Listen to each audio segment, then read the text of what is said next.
Sumérgete en un viaje a través del tiempo y el espacio, donde desentrañamos los enigmas que la historia ha dejado atrás, desde misteriosos eventos y lugares olvidados hasta personajes envueltos en leyendas y secretos prohibidos. Acompaña a Eloy López en Los Misterios de la Historia, donde cada episodio revela un nuevo fragmento del enigma universal.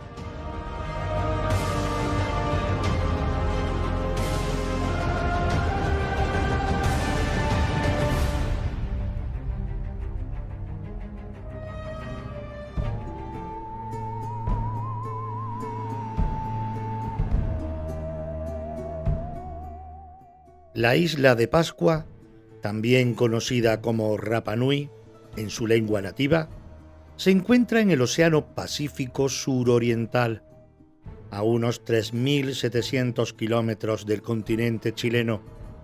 A pesar de su remota ubicación, pertenece a Chile desde 1888, formando parte de la región de Valparaíso. Esta isla, antes de pertenecer a Chile, nunca estuvo bajo el dominio formal de ningún otro país. Ha estado habitada por el pueblo cuyo nombre es el mismo que el de la isla, los Rapa Nui, que significa Isla Grande, durante miles de años, y ellos la consideraban su tierra natal. Tiene una superficie de aproximadamente 163,6 kilómetros cuadrados, siendo la más grande de Chile insular, con alrededor de 7.750 personas en el 2017, concentradas principalmente en Angoa Roa, el único poblado de la isla. Su población es mayoritariamente de origen Rapa Nui, con una fuerte identidad cultural propia. Su forma es triangular, con 3 volcanes extintos como puntos más altos: Ranocau, Ranuraracu y Terevaca.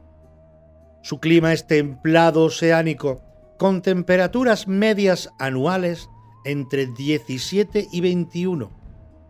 Predominan las praderas volcánicas con zonas costeras rocosas y playas de arena negra.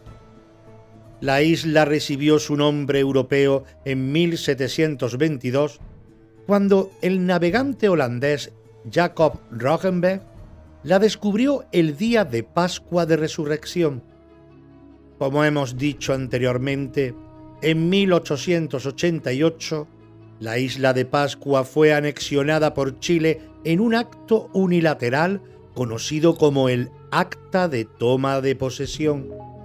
Esta anexión no fue reconocida por el pueblo Rapa Nui, quienes no fueron consultados ni participaron en el proceso.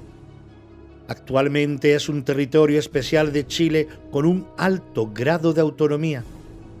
El pueblo Rapa Nui tiene una fuerte identidad cultural y goza de reconocimiento constitucional y legal especial dentro del Estado chileno. La anexión de la isla de Pascua por parte de Chile sigue siendo un tema controvertido, con algunos que la consideran ilegítima y otros que la aceptan como un hecho histórico. El pueblo de Rapa Nui continúa luchando por el pleno reconocimiento de sus derechos, incluyendo la autodeterminación y la protección de su cultura y patrimonio. La historia de la isla de Pascua está marcada por la llegada de colonizadores europeos, la anexión por parte de Chile y la lucha del pueblo Rapa Nui por sus derechos. Es una historia compleja y fascinante que nos invita a reflexionar sobre temas como el colonialismo, la identidad cultural y los derechos de los pueblos indígenas. La isla de Pascua es famosa por sus moais, monumentales esculturas humanas talladas en piedra por el pueblo Rapa Nui entre los siglos XIII y XIV. Fue declarada Patrimonio de la Humanidad por la UNESCO en 1995. Escuchas La isla Rapa Nui, un viaje al corazón misterioso del Pacífico.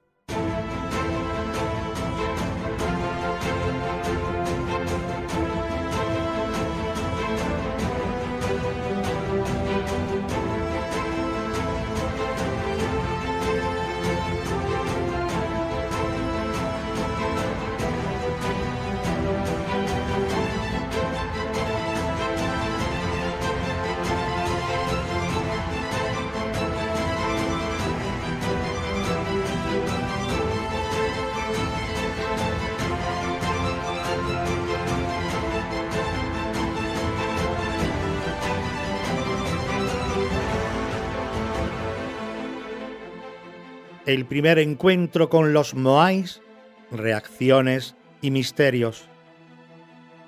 La llegada de los primeros europeos a la isla de Pascua en el siglo XVIII supuso un encuentro impactante con las colosales figuras moais. Exploradores como Roggenberg y Cook quedaron atónitos ante la majestuosidad y enigmática presencia de estas esculturas.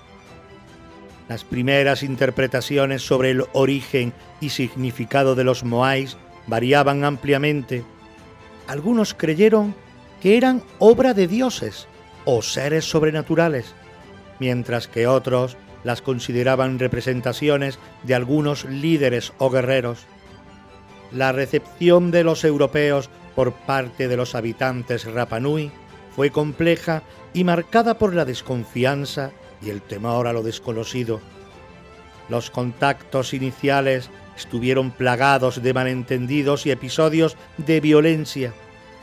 Inicialmente, los europeos no comprendían el significado y origen de los moais. Con el tiempo, se han desarrollado diversas teorías sobre la función de los moais por parte de los europeos, tales como monumentos funerarios, símbolos de poder y linaje y peticiones a los dioses. Todavía hoy en día es un misterio sin resolver. A pesar de los avances en la comprensión de los moais, aún quedan muchos misterios por descubrir. ¿Cómo se transportaron y erigieron estas monumentales esculturas sigue siendo un enigma, al igual que el significado exacto de sus símbolos y la razón de su eventual abandono?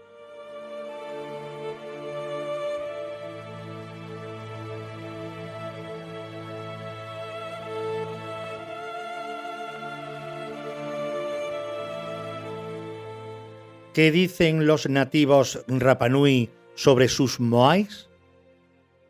Para los Rapa Nui, los moais, conocidos como Moai Aringa Ora, representan mucho más que simples esculturas de piedra. Son encarnaciones físicas de sus ancestros, seres espirituales que poseen un poder especial llamado maná. El maná es un concepto fundamental de la cultura Rapa Nui, que va más allá de una simple palabra o definición. Es una fuerza vital omnipresente que impregna todo lo que existe en el universo, desde los seres vivos hasta los objetos inanimados. El maná se considera la esencia o energía vital que da vida y poder a todo.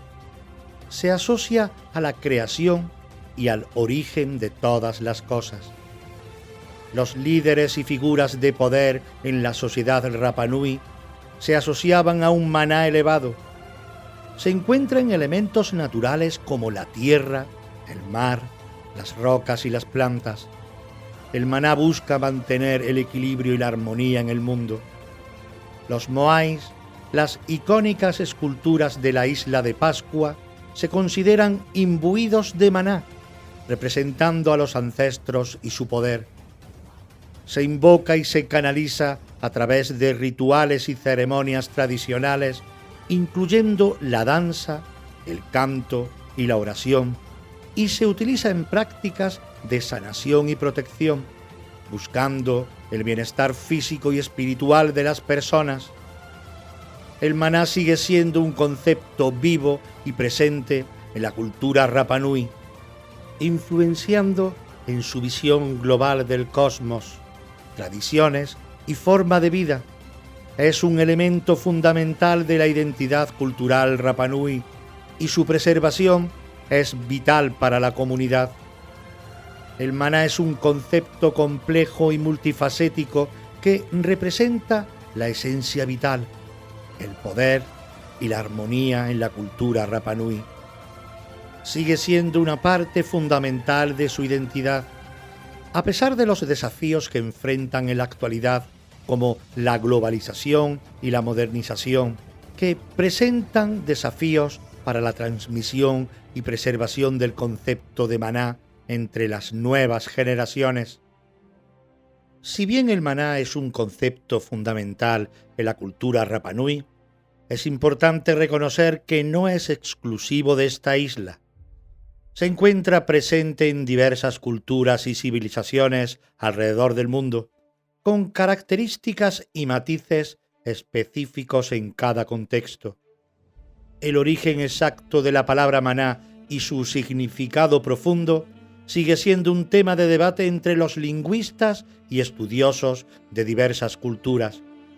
Se han propuesto diversas teorías, pero no existe una única respuesta definitiva. Algunos sugieren que la palabra maná podría tener su origen en lenguas protoaustronesias, la familia lingüística que abarca muchos idiomas en Oceanía y partes del sudeste asiático. En estas lenguas, palabras similares a maná se asocian con conceptos de poder, autoridad y lo sobrenatural. Otros investigadores proponen que la palabra pudiera provenir de lenguas papúes de Nueva Guinea, donde también se encuentran términos similares con significados relacionados al poder espiritual y la fuerza vital. También se plantea la posibilidad de que el concepto de maná haya surgido de forma independiente en diferentes culturas, sin una conexión lingüística directa. En este caso, la similitud en el término podría deberse a la convergencia de ideas relacionadas con la fuerza vital y lo sobrenatural. El maná es central en las culturas melanesias, donde se asocia el poder, la autoridad y la eficacia en diversas áreas de la vida. En la cultura polinesia, el maná se relaciona con la fuerza vital, la espiritualidad y la conexión con los ancestros. En algunas culturas africanas, el maná se asocia a la energía o fuerza vital que reside en personas, objetos y lugares. En ciertas culturas amerindias, el maná se vincula con el poder espiritual de chamanes, curanderos y líderes. Si bien el concepto de maná presenta variaciones en cada cultura, existen algunas similitudes fundamentales. En general, el maná se asocia a una fuerza vital o energía que impregna todo lo que existe. Se relaciona con el poder, la autoridad y la influencia en diferentes ámbitos de la vida. Suele tener una dimensión espiritual, conectando el mundo físico con el espiritual. Independientemente de su origen lingüístico, el significado profundo del maná está estrechamente vinculado a la cosmovisión de las culturas que lo adoptan. El maná representa la energía vital que impregna todo lo que existe, desde los seres vivos hasta los objetos inanimados. Se relaciona, como hemos dicho, con el poder, la autoridad y la influencia en diferentes ámbitos de la vida, tanto social como espiritual.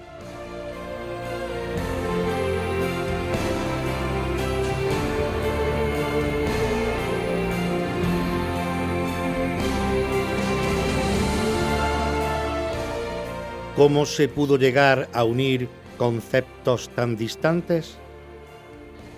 Las teorías sobre cómo el concepto de maná se difundió en culturas tan distantes son diversas, tales como los movimientos migratorios y los contactos entre culturas podrían haber facilitado el intercambio de ideas y creencias, incluyendo el concepto de maná.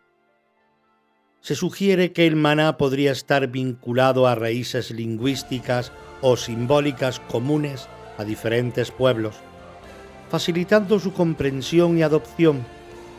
Algunos estudiosos proponen que el maná pudiera ser un arquetipo universal presente en la psique humana y expresado de diversas formas en diferentes culturas. La llegada de los Rapa Nui a la isla de Pascua, ubicada a 3.700 kilómetros del continente americano, es un tema fascinante y complejo que ha sido objeto de diversas investigaciones y teorías. La teoría predominante sostiene que los Rapa Nui llegaron a la isla de Pascua alrededor del año 1250 después de Cristo, provenientes de las Islas Marquesas, a más de 2.500 kilómetros de distancia. Esta migración se había realizado en canoas dobles, ba'a, impulsadas por velas y remos, embarcaciones robustas y capaces de navegar grandes distancias. Estudios de ADN han demostrado una estrecha relación entre los Rapa Nui y los habitantes de las Islas Marquesas. También se observan similitudes en la lengua, las tradiciones y las técnicas de construcción entre ambas culturas, lo que sugiere un origen común. El hallazgo de herramientas y materiales de las Islas Marquesas en la isla de Pascua respalda la teoría de la migración. Existen otras teorías menos probables sobre el origen de los Rapa Nui, como la que sugiere una migración desde América del Sur, defendida por el explorador noruego Thor Heyerdahl. Sin embargo, esta teoría ha sido ampliamente refutada por la comunidad científica debido a la falta de evidencia que la sustente. Las razones que impulsaron a los Rapa Nui a embarcarse en un viaje tan arriesgado hacia una isla tan remota aún no se comprenden del todo. Se especula que pudieron haber huido de conflictos buscando nuevas tierras para cultivar o seguir rutas comerciales persistentes. El viaje a la isla de Pascua debió ser una travesía épica, llena de desafíos y peligros. Los Rapa Nui debieron poseer un profundo conocimiento de las estrellas, las corrientes marinas y las técnicas de navegación para llegar a su destino. A su llegada a la isla de Pascua, los Rapa Nui se encontraron con un entorno nuevo y desafiante. A pesar de las dificultades, lograron adaptarse y desarrollar una cultura única, caracterizada por la agricultura, la pesca, la construcción de moais y una rica tradición oral. Un relato de resiliencia, ingenio y capacidad de adaptación. Su migración a una isla tan remota y su posterior desarrollo cultural constituyen un testimonio de la fuerza del espíritu humano.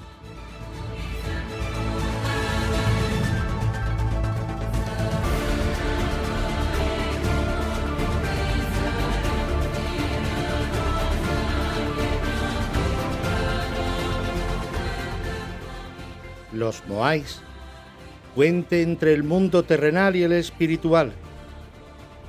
Los moais permiten a los Rapa Nui comunicarse con sus antepasados y solicitar su guía, protección y bendiciones.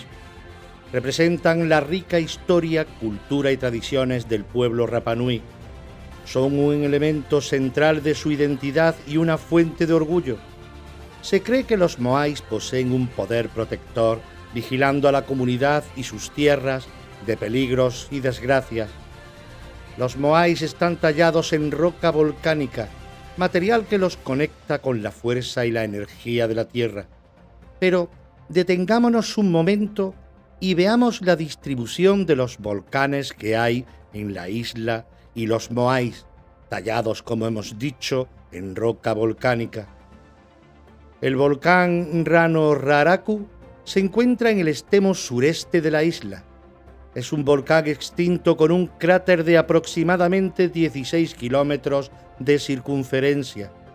Rano Raraku es famoso por albergar la mayor concentración de moais, con más de 400 esculturas, algunas de ellas aún sin terminar. Se cree que este lugar era un importante centro ceremonial y cantera para la elaboración de los moais. Poike no es un volcán principal, sino un domo volcánico que forma parte del complejo volcánico de Rano Kau. Se encuentra en la ladera sur de Rano Kau y no tiene la misma relevancia que los tres volcanes principales. Se sitúa en el centro norte de la isla. A diferencia de Rano Raraku, Poike tiene una menor presencia de moais. Se encuentran principalmente en la zona del cráter y en la ladera del volcán. ¿Hay moais distribuidos por la isla? Sí, Los moais también se encuentran distribuidos en au. Estos son elementos fundamentales del paisaje cultural de la isla de Pascua de Rapa Nui. Se trata de plataformas ceremoniales construidas de piedras sin tallar, generalmente de forma rectangular, alargada, ubicadas a lo largo de la costa de la isla.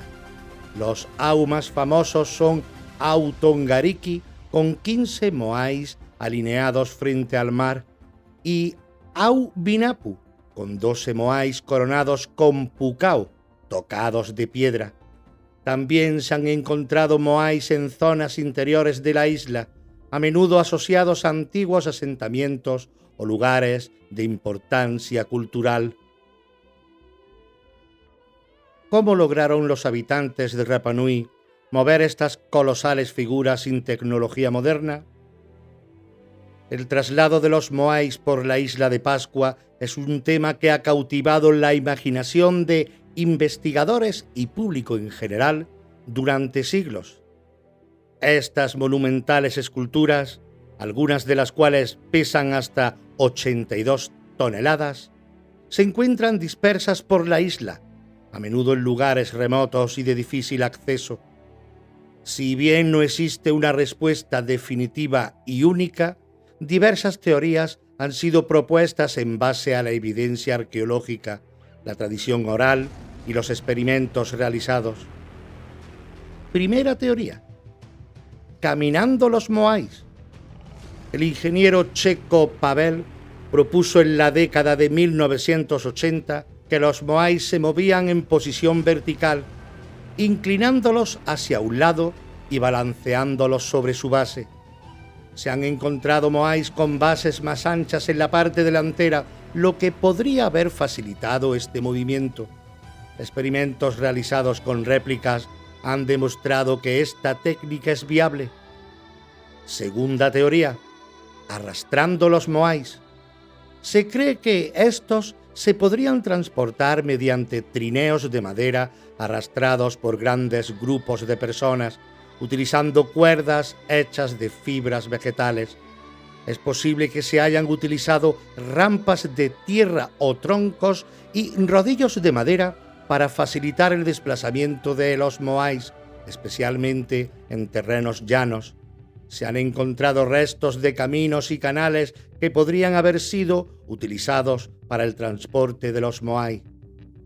Tercera teoría: utilizando el agua. Algunos sugieren que los moais se transportaban por mar en balsas o plataformas, especialmente aquellos ubicados en la costa. Se han encontrado representaciones de balsas en petroglifos de la isla, y la ubicación de algunos moais cerca de la costa apoya esta teoría. Cuarta teoría: colaboración y organización social. El traslado de los moais habría requerido un enorme esfuerzo colectivo, implicando la participación de toda la comunidad. Es probable que existiese un liderazgo y una organización social compleja para coordinar el transporte de estas colosales esculturas. El traslado de los moais podría haber tenido un profundo significado cultural y religioso para los habitantes de Rapa Nui, uniendo a la comunidad y reforzando sus creencias. En definitiva, el traslado sigue siendo un enigma fascinante que nos recuerda la capacidad humana para lograr hazañas extraordinarias con ingenio, colaboración y determinación.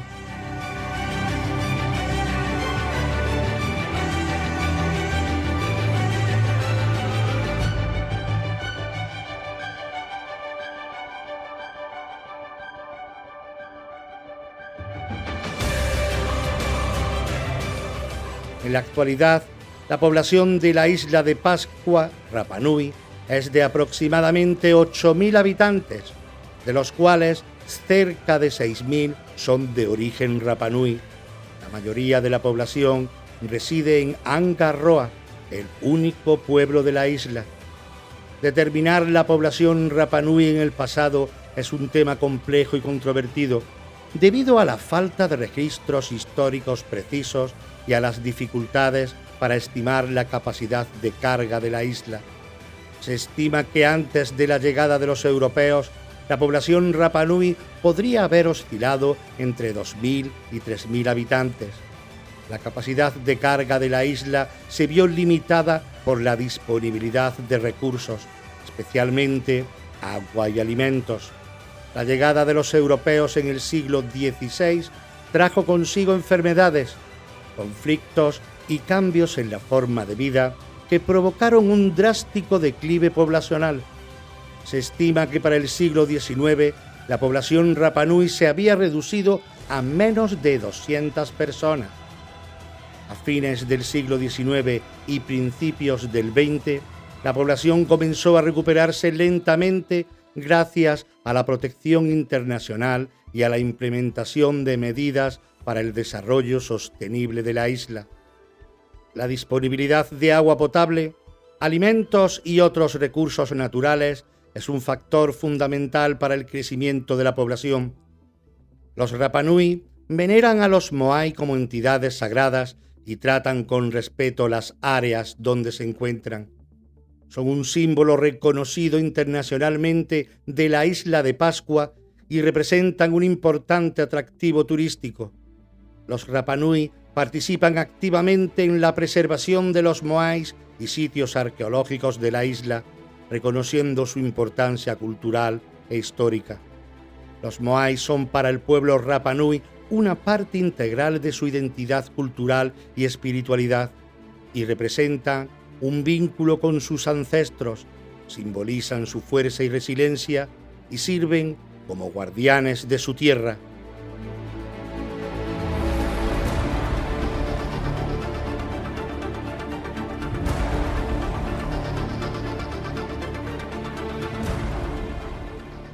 Curiosidades de la historia. La isla del paraíso. Las travesías de San Brandán. Considerado sin razón durante mucho tiempo como legendario, San Brandán es uno de los grandes viajeros de la época celta. Durante siglos, los relatos apócrifos de sus viajes apasionaron a los lectores medievales. Las distintas versiones de la navegación de San Brandán, Navigatio Sancti Brandani, se escalonan entre los siglos IX y XIV, pero las copias de manuscritos aumentan sensiblemente a partir del siglo XII y su difusión se extiende por toda Europa. La fascinación que ejerce el personaje se explica por la convicción generalizada que descubrió la Isla de las Maravillas, es decir, el paraíso terrenal. Las embarcaciones de los celtas del siglo VI fueron construidas de acuerdo a los modelos antiguos que ya habían sido descritos por los autores romanos. Existen dos tipos. El primero, el coracle, es muy liviano, pieles de animales cosidas entre sí. Las costuras eran untadas con manteca para impermeabilizarlas. Son extendidas sobre un armazón de madera.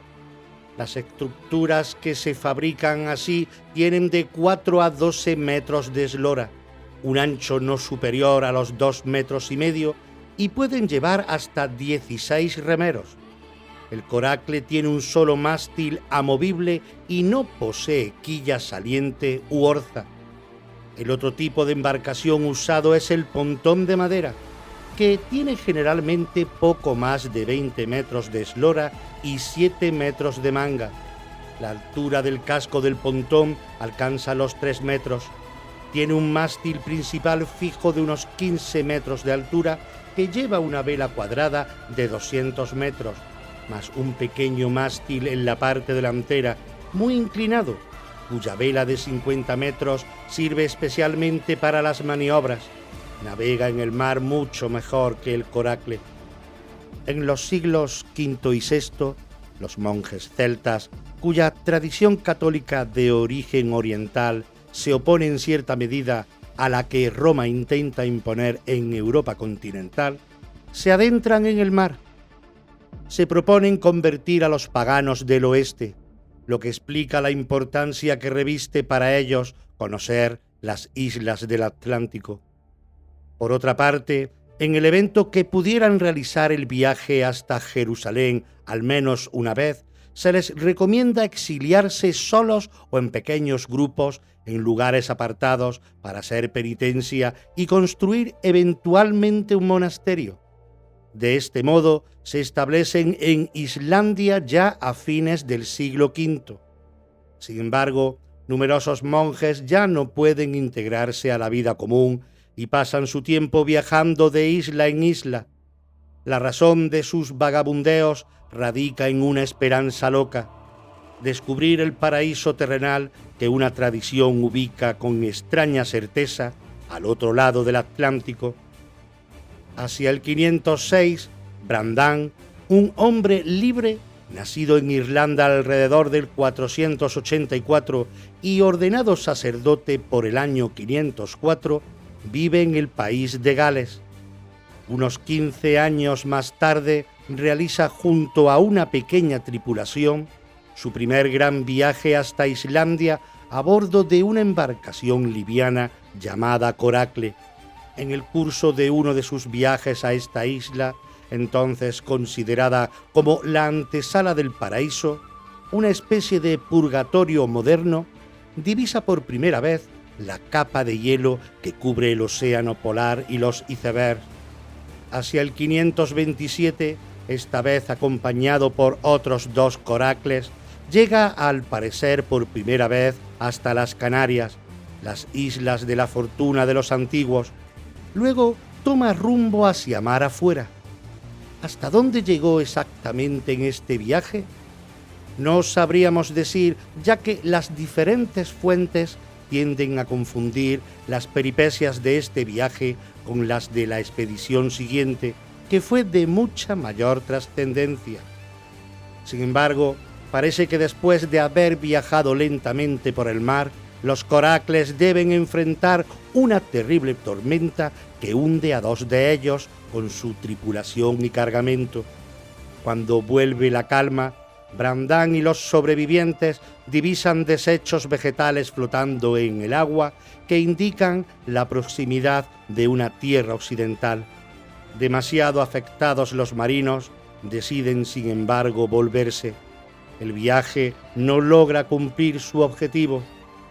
Unos 15 años más tarde, probablemente entre el 544 y 545, a la sazón Brandan ya tiene casi 60 años y vive en Bretaña, el monje emprende una nueva expedición. Esta vez se embarca en un sólido navío de madera, un pontón, y después de hacer otra vez escala en las Canarias, se lanza a la conquista del Atlántico. Nuevamente, los textos relatan las dificultades de una larga travesía en alta mar y mencionan una tempestad. Luego los navegantes descubren, flotando en el agua, hojas de palmera y extrañas cáscaras cubiertas de fibras, sin duda nueces de coco. Este detalle es muy importante, ya que los textos que lo citan datan de una época en que estos frutos todavía no se conocían en Europa. Unos días después, el barco llega finalmente a una gran isla tropical. La descripción de esta isla y la de la corriente marina que la rodea antes de internarse hacia el este hacen pensar que podría tratarse de Cuba. Brandan desembarca ahí y se establece por cierto tiempo. Luego vuelve a Bretaña, a la que llega 2 años después de su partida. Los textos afirman que ha pisado el suelo del paraíso terrenal. Aunque no existan razones para dudar de la existencia de Brandan, monje navegante de la primera mitad del siglo VI, nada indica que todas las hazañas que le atribuyen los manuscritos le correspondan específicamente a él. Es posible que la celebridad medieval del monje viajero y de su isla maravillosa hayan llevado a atribuirle la paternidad de viajes o episodios de viajes que pudieran corresponder a otros navegantes celtas que se mantuvieron en el anonimato. Es sabido que los textos hagiográficos deben manipularse con mucha prudencia. Sin embargo, la veracidad y los detalles de gran cantidad de descripciones, los icebergs y las nueces de coco, ponen en evidencia que fueron hechas a partir de testimonios reales. Por otra parte, existen muchos indicios que sugieren que desde la antigüedad el océano Atlántico era mucho más frecuentado de lo que pensábamos. El viaje hasta las islas americanas es entonces menos improbable de lo que parece, y es muy legítimo que Brandán u otro marino celta pueda ser considerado como un precursor del gran Cristóbal Colón.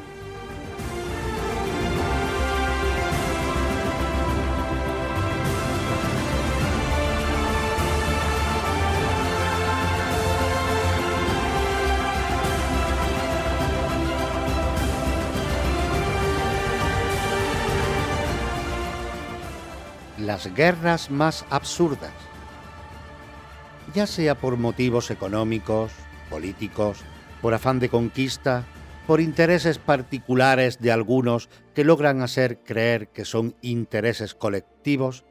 El caso es que a lo largo de la historia, las guerras han estallado por diferentes zonas y en muchas ocasiones por simples nimiedades, ya fuese por el motivo de la disputa o por el objeto de la misma. Todos los conflictos bélicos son absurdos, pero estos que vamos a narrar a continuación se llevan la palma. Como dice el refrán, no están todos los que son, pero sí son todos los que están. La Guerra del Cerdo. El llamado Territorio de Oregón es el nombre con el que se conocía la región del noroeste de América del Norte, situada entre las montañas rocosas y el Océano Pacífico, y que en la actualidad comprendería la provincia canadiense de la Columbia Británica y los territorios estadounidenses de Oregón, Washington, Idaho y parte de Montana y Wyoming. Tras la desaparición de la presencia española, el territorio fue ocupado conjuntamente por británicos y estadounidenses. Con la firma del Tratado de Oregón, 1846, se fijaron los límites: al norte del paralelo 49 para los británicos y al sur hasta el paralelo 42, territorio estadounidense. Pero había un pequeño archipiélago, las Islas San Juan, situado entre la isla Vancouver y el continente que ambos pretendían. En las islas convivían los colonos estadounidenses con sus pequeñas explotaciones agrícolas y la compañía británica Bay Hudson, con grandes explotaciones ganaderas, ovinas y porcinas. Lamentablemente, un pequeño altercado prendió la mecha. El 15 de junio de 1859, un cerdo propiedad de la Bay Hudson se metió en el terreno de un agricultor estadounidense e hizo de las suyas. Lyman Cutler, el propietario del terreno, mató al cerdo. Las autoridades británicas, a petición de la Bay Hudson, lo arrestaron y el resto de agricultores solicitaron la ayuda militar de su gobierno. Los Estados Unidos enviaron un pequeño contingente de tropas y los británicos respondieron con 3 buques de guerra. No hubo ningún disparo, pero durante 2 meses los estadounidenses siguieron enviando tropas y los británicos 2 buques más. Ambos gobiernos entendían que era absurdo comenzar una guerra por un cerdo, pero nadie daba su brazo a torcer. Bajo aquella estúpida excusa subyacía la verdadera realidad: la disputa por la propiedad de las Islas San Juan. El comienzo de la Guerra de Secesión Americana dejó aparcado el conflicto, que no se arreglaría hasta 12 años más tarde, cuando ambos países decidieron someterse al arbitraje de un tercero, el Kaiser Guillermo I de Alemania, que declaró las Islas San Juan como propiedad de los Estados Unidos. Ambos aceptaron la resolución y las tropas británicas se retiraron. La Guerra de los Pasteles. lo que puede llegar a cambiar una frase si suprimimos unos artículos de guerra de pasteles a guerra de los pasteles. En la primera de ellas, a nadie nos importaría participar, y la segunda la libraron Francia y México en 1838. Tras lograr la independencia de España en 1821, México se enfrentaba a una delicada situación económica lastrada por las cuantiosas deudas con los países que habían financiado la guerra de independencia, sobre todo Francia, y agravado con enfrentamientos entre partidarios de los distintos candidatos a la presidencia. En la década de los 30, una serie de disturbios callejeros desembocaron en el asalto de varios comercios, entre los que estaba la pastelería de un ciudadano francés, el señor Remontel. El francés se puso al frente de los comerciantes asaltados y exigieron al gobierno mexicano una indemnización por los daños y perjuicios causados, 600,000 pesos. Ante la falta de respuesta, solicitaron ayuda al gobierno francés. Poco o nada importaban las reparaciones económicas exigidas por los comerciantes, pero Francia utilizó este conflicto menor para exigir a México su pago y, lo más importante, para avisarles de lo que podría ocurrir si no devolvían los préstamos que se adeudaban a Francia. Luis Felipe I, rey de Francia, envió una flota al mando del almirante Charles Boudin que bloqueó los principales puertos del Golfo de México. Ante dicho bloqueo, en noviembre de 1838, México le declaró la guerra a Francia. El almirante Boudin ordenó tomar Veracruz.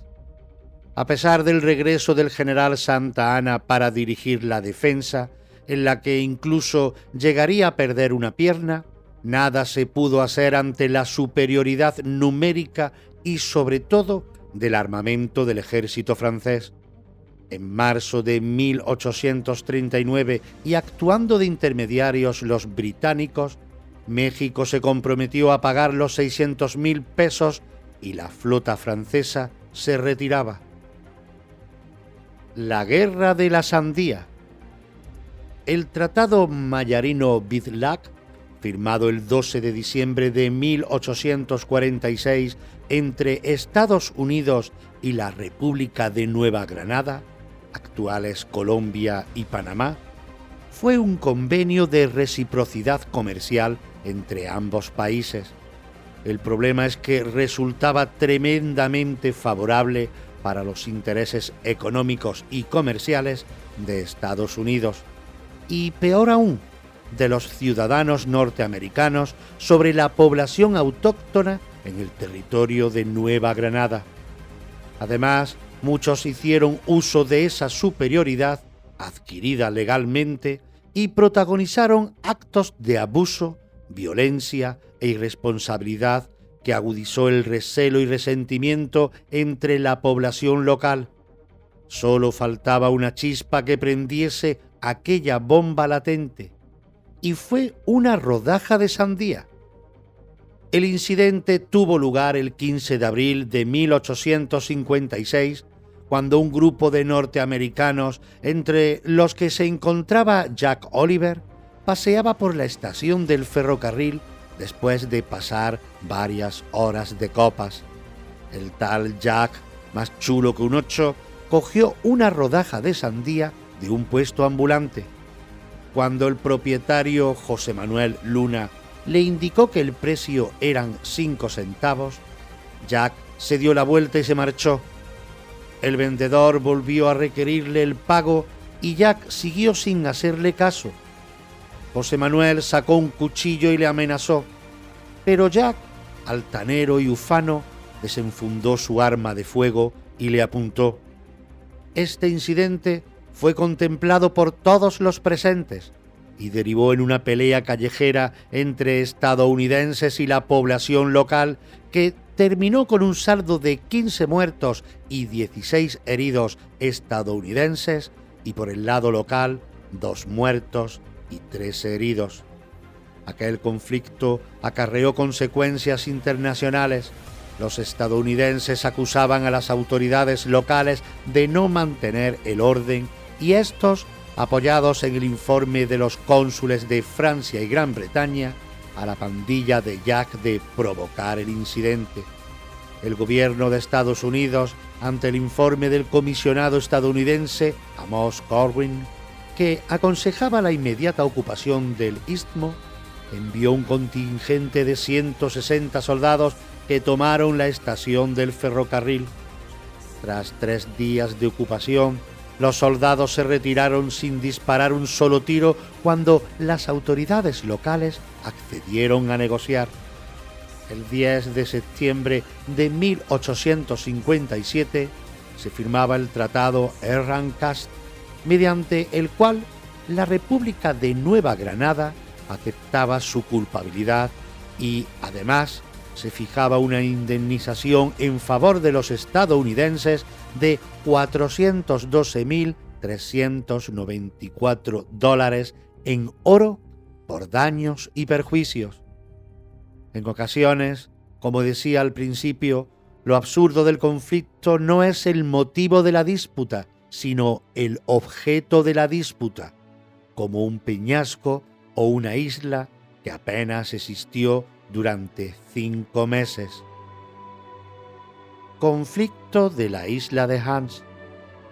La legislación internacional establece que las aguas territoriales de un país se extienden hasta 12 millas náuticas, unos 22 kilómetros, de la costa de cada país. En el caso de los estrechos, como es el caso del estrecho de Gibraltar, al estar las costas de uno y otro país tan cerca, el límite de las aguas territoriales se establece en el punto medio entre ambas costas. Así que, ¿de quién sería una isla situada junto en este punto medio? En el estrecho de Nares, en el norte de Groenlandia, la línea que separa las aguas territoriales de Canadá y Dinamarca está a unas 10 millas de ambos lados, y justo en ese punto medio está la isla Hans, un trozo de roca que apenas llega a algo más de 1 kilómetro de punta a punta. Las poblaciones más cercanas son la base Alert de las fuerzas canadienses, el lugar habitado situado más al norte del planeta, y los pueblos de Siorapaluk y Kaanak en Groenlandia, Dinamarca, todos ellos situados a más de 200 kilómetros. En los años 30, la Liga de las Naciones, predecesora de las Naciones Unidas, estableció que la isla Hans pertenecía a los daneses, pero los canadienses alegan que, al desaparecer esta institución, la decisión quedó inválida y, de momento, las Naciones Unidas no se han mojado. Durante los años 70, ambos gobiernos pactaron una lista de 127 puntos geográficos que delimitaban la frontera marítima entre los dos países en el estrecho de Nares, pero entre los puntos 122 y 123 decidieron no dibujar ninguna línea y, por tanto, no delimitar la frontera. Era la isla Hans, pero la cosa no se quedaba ahí. La tensión entre ambos países es muy fuerte y hasta podríamos hablar de uno de los puntos calientes de la geopolítica mundial. Modo irónico. En una muestra de violencia descontrolada, cada año se repite un enfrentamiento entre las fuerzas armadas canadienses y danesas. Cada mes de agosto, el ejército canadiense lleva a cabo unas maniobras militares en la zona de la isla Ellesmere. Cuando pasan cerca de la isla Hans, desembarcan unos cuantos soldados, retiran la bandera danesa, izan la canadiense y junto al mástil dejan una botella de whisky canadiense con el mensaje: «Bienvenidos a Canadá». El ejército danés no se queda atrás en el uso desproporcionado de la fuerza y cada primavera Envían un destacamento a la isla Hans que se encarga de descolgar la bandera de Canadá, colocar la danesa, se beben el whisky y depositan una botella de schnapps con un cartel que dice: «Estáis en territorio de Dinamarca». El territorio que apenas existió 5 meses.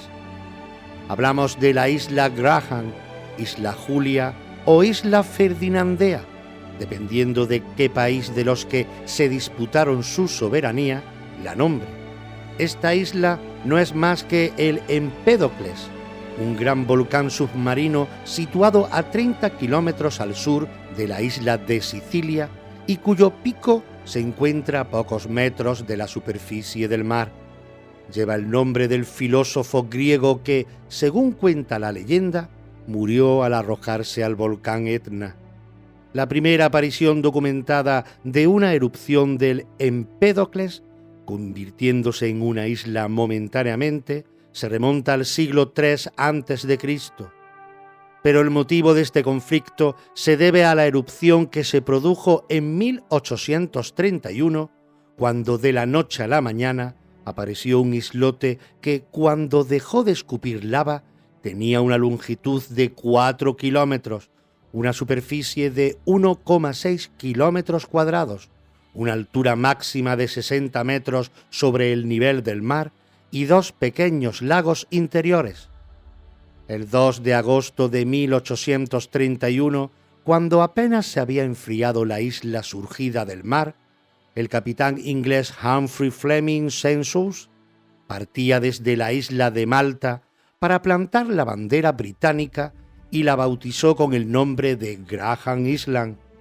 El 17 de agosto, un barco del rey Fernando II de las Dos Sicilias, reino compuesto por la unión de Nápoles y Sicilia y bajo soberanía de la Casa de Borbón española, que en 1861 pasara a formar parte de Italia, llegaba a la isla, quitaba la bandera británica y plantaba la suya, cambiándole el nombre por Isla Ferdinandea. El 29 de septiembre, una misión científica francesa plantaba su bandera y la bautizaba con el nombre de Île Julia. Aquella situación estuvo a punto de crear un conflicto internacional por la soberanía del islote, que por suerte se solucionó sin ningún enfrentamiento. La lava que escupió el volcán estaba compuesta por material fácilmente erosionable y la acción de las olas y el viento hicieron que la isla desapareciese el 17 de diciembre, apenas 5 meses después de su aparición. Esta isla todavía daría para otra curiosa situación. En abril de 1986, en la llamada Operación El Dorado Cañón, la Fuerza Aérea de los Estados Unidos bombardeaba Libia como represalia por la bomba que estalló en una discoteca de Berlín frecuentada por los soldados estadounidenses. Los bombarderos detectaron una sombra bajo el mar que no era otra cosa que la isla y, creyendo que era un submarino libio, la bombardearon.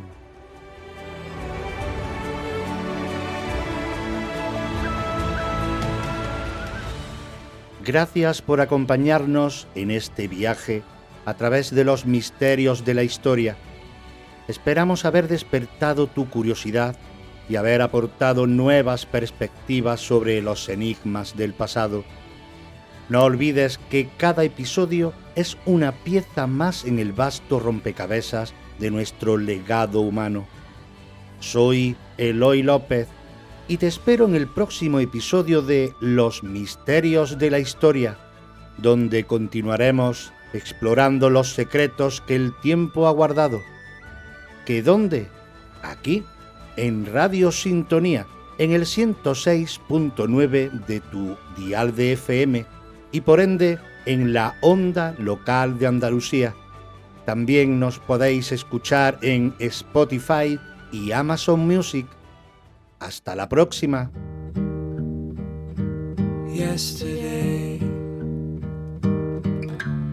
all my troubles seem so far away.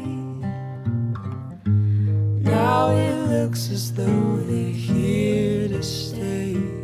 Oh, I believe in yesterday. Suddenly, I'm not half the man I used to be. There's a shadow hanging over me. Oh, yesterday came suddenly. Why she had to go, I don't know. She wouldn't say. I said something wrong. Now I long for yesterday.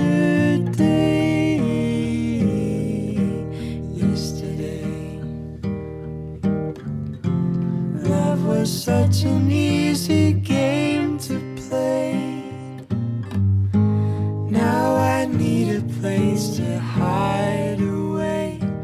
Oh, I believe in yesterday. Why she had to go, I don't know. She wouldn't say. I said something wrong. Now I long for yesterday. Yesterday, love was such an easy game to play. Now I need a place to hide away. Oh, I believe in yesterday.